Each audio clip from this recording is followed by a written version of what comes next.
Добро е што колешката ме пратела. Меѓутоа, не сакам да зборувам за минатото, за сегашното. Да, ќе бев среќен колешке, доколку денес наместо 1.400.000, реков, ќе кажеме дека имаме 2 милиарди овој буџет на приходната страна и тогаш имавте пари и за поздрава вода за пиење во селата каде што пијат загадена вода, и за нови патишта, и за реконструкцијата во Арама 4, и за сите тие проекти кои што ги наведи во мојата дискусија. Почитувани колеги, еве изборната програма на Владимир Каревски. Нови дела за нов почеток. Кои се тие нови дела? Сте не сте слушна овде. Значи, тоа беше моето прашање и на тоа ќе водим сада дискусија.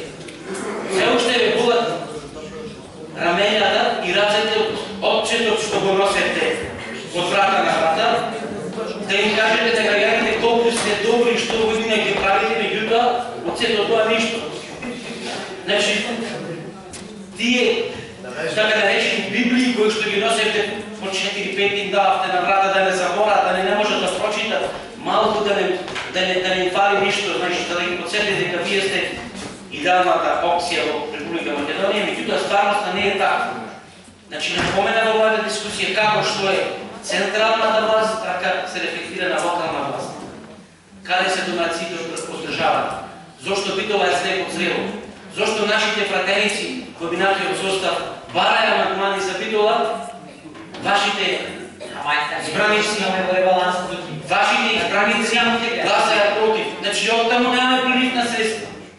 Значи, го убедихте народот, ви даде уште еден мандат, наместо да гледа просперитет, гледа унасадување. Значи, туаш бевте сладкоречи и барахте дај гласите за вас. Гласаја за вас. Меѓутоа, знаете сега што радат? Дали знаете што радат граѓаните на општина Битола? Еве ќе ви кажам. Значи, ќе го цитираме на наш поздрав спортист. Леле